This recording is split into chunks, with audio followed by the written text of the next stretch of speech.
If you're working on your medical school secondary applications, you've likely come across an overcoming challenges or adversity prompt that you'll have to answer. These type of questions are a way for the admissions committee to evaluate your resilience as an applicant, but some students find this type of question difficult, especially if you feel that you haven't faced adversity or haven't had to overcome significant challenges. So today I'll be discussing everything you need to know about the adversity essay, and I'll show you how to answer these type of questions even if you feel that you haven't faced adversity. Lastly, I'll include examples of adversity prompts, and I'll give you a successful essay example in response to one of these prompts.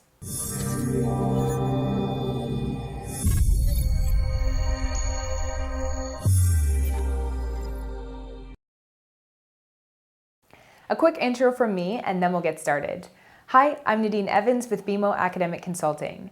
Be sure to subscribe on whatever social media channel you're watching this from now so you don't miss any of our upcoming videos.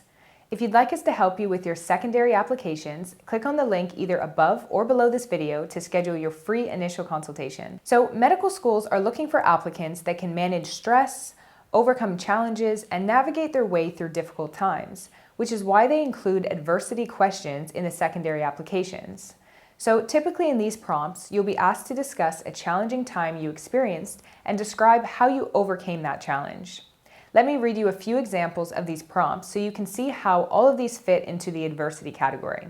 So an example of a prompt could say, discuss a time in your life in which you have failed at something other than an academic experience. How did you confront the failure and what did you learn from it? Please describe how you typically approach challenges that you face in your life. Another example of an adversity prompt, what has been your biggest challenge in pursuing medicine? What have you learned as a result? Another example that I have for you says, the admissions committee is interested in gaining more insight into you as a person. Please describe a significant personal challenge you have faced, one which you feel has helped shape you as a person. Examples may include a moral or ethical dilemma, a situation of personal adversity, or a hurdle in your life that you worked hard to overcome. Please include how you got through the experience and what you learned about yourself as a result. Okay, so how can you best answer these prompts? So first you need to read the prompt thoroughly and make sure that you understand what the prompt is asking for. In some cases, the challenge the admissions committee wants you to discuss is a professional challenge, but in other cases, it's a personal challenge. Secondly, you need to note the word or character count. So these can really range depending on the medical school. You could have up to 1,000 words to answer the prompt, but in some cases you'll only have 200 words. These limits are not soft limits. They must be strictly adhered to, otherwise you'll be excluded from progressing through the admission process. So after you've noted your available word or character count, you can begin brainstorming. Think about a time when you faced a difficult situation. What happened? What steps did you take to overcome the challenge? And what did you learn from it? When structuring your essay, begin with a brief introduction to the situation or experience. Keep in mind that the least important part of this essay is describing what happened and all the details surrounding it. The bulk of your essay should be contained in the body paragraph, which should include how you felt, how you were affected, and what you learned. It's particularly important to discuss your feelings because it helps the admissions committee understand your thought process when faced with adversity and how you cope in these situations. Finish your essay with a short conclusion that summarizes how this experience has changed you moving forward. Maybe you're a stronger person because of the experience. Did you gain a better understanding of a complicated issue? Do you have something of value that you can bring forward? When answering the prompt, it's important that you are always reflecting and never playing the victim. This essay is not a way for you to make the admissions committee feel bad for you. That's not going to get you admitted.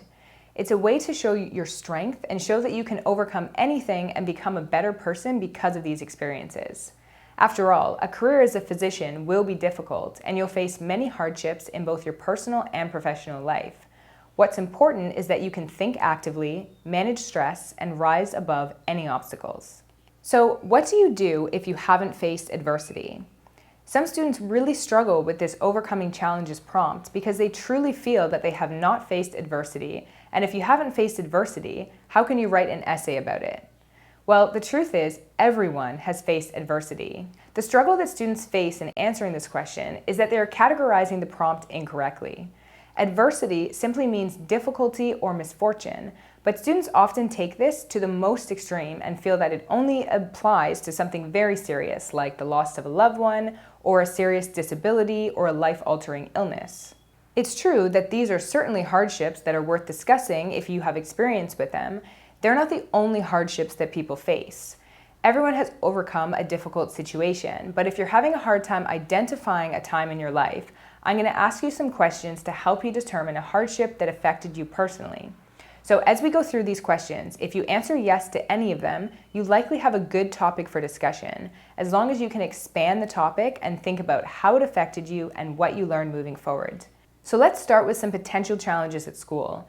If you answer yes to anything, make note of it, and then you can work on this after and expand your answer to find the best topic to discuss. Okay, so did you have to move because of issues at school? Have you been bullied before? Have you had a hard time making friends?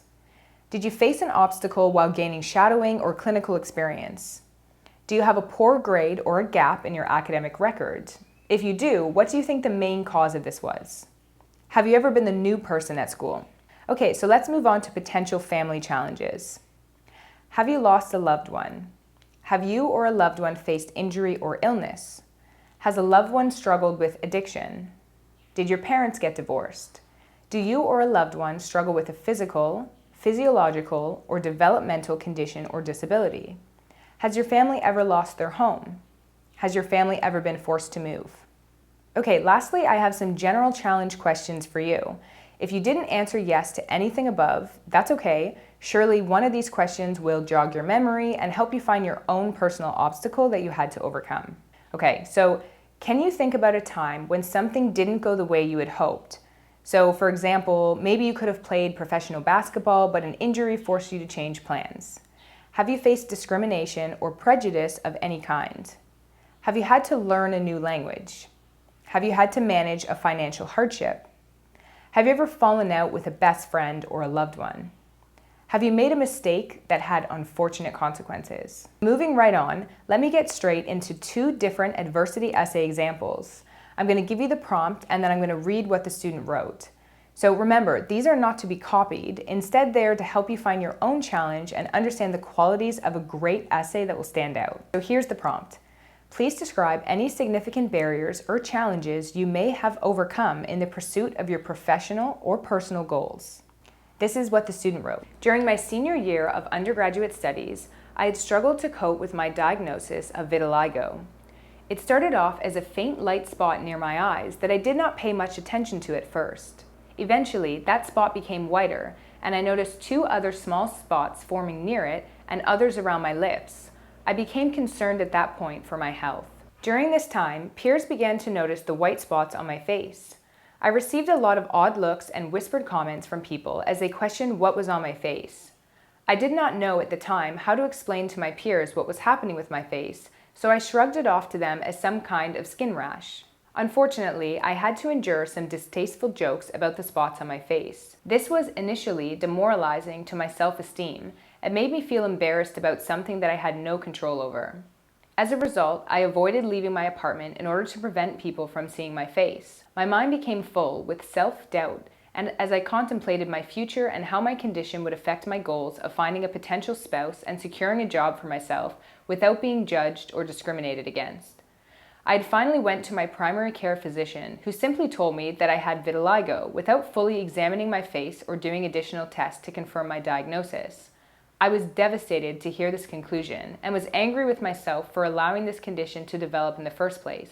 After my brief visit with the primary care physician, I was given prescription steroid cream to treat my spots, as well as a short pamphlet about my condition and how to use the cream. This caused me to be in denial about my diagnosis, so I decided to seek out a second opinion with a dermatologist, Dr. Maggie, who used a Woods lamp to examine my skin thoroughly. I was crushed again to hear that I had vitiligo. I knew very little about this disease since the pamphlet I had initially received did not help and was scared of the possibility of it spreading all over my face or to other parts of my body. My heart began pounding with anxiety and panic as I pondered what my life was going to be like with this diagnosis. I was fearful that this condition would only get worse and potentially hinder my future life opportunities due to social stigma and societal isolation. However, unlike the first physician I went to, Dr. Maggie carefully and meticulously explained the disorder to me. He even ordered blood tests and conducted various allergy tests to supplement my treatment. He reassured me that there is a strong possibility that the pigmentation in my skin would return naturally and that worst-case scenario, laser light therapy would be an option. He thoroughly answered all of my questions and helped create a diet plan that could help improve my immune system. After this comforting consult, I decided to not care what anyone thought of my vitiligo, and I would continue being the same person that I have always been. With the help of Dr. Maggie, I came to the conclusion that vitiligo does not affect me internally and ultimately should not get in the way of fulfilling my dream of having a family and becoming a physician. After a few months, I noticed that there was quite an improvement in the pigmentation on my face, and the vitiligo did not spread anywhere else on my body. Through Dr. Maggie's guidance, I was able to equip myself with the knowledge and understanding of my disorder in order to change my outlook on life and strengthen my determination to overcome my vitiligo. This direct personal experience exemplified how a physician can greatly affect a person's life in a positive light given the right approach and consideration. I hope to one day reassure my own patients in the same manner and sensitivity that Dr. Maggie has shown me in order to put their mind at ease and provide them with the necessary support and education to manage their health. Okay, so let's go over a second prompt. Describe a time in your life that demonstrated resilience. The student said this: during my sophomore year at high school, my family's financial situation had begun to improve to where we live comfortably with a steady income. However, on my 15th birthday, my dad accidentally sawed off 3 of his fingers while building a shed. He was rushed to the hospital where the provider surgically reattached 2 of his fingers.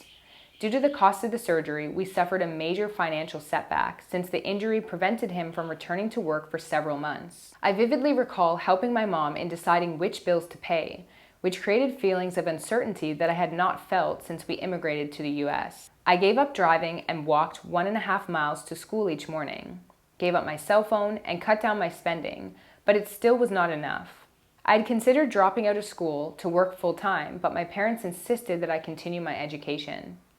I had to figure out a way to make money without taking my focus away from education. I got creative and found my way into the sneaker culture of Portland, where I began to buy and sell rare Nikes as a way to make money. I gave up my social life to wait in line at shoe stores after school and on weekends. I became one of the main breadwinners in my family and was able to make the payments on the bills as well as maintain a 4.0 in school. Through this hardship, I learned how to manage my time effectively, prioritize tasks, and forge new solutions for seemingly impossible barriers. Remember, it's not a competition as to which applicant faced the most adversity. When describing a challenge you overcame, think about what happened, how you responded, and what you learned from the experience. Thanks for watching. Hopefully you enjoyed this video, so please subscribe, like, and leave a comment if you have any questions that we can help you with. If you'd like us to help you with your secondary applications, click on the link either above or below this video to schedule your free initial consultation. Thanks again for watching, and see you next time.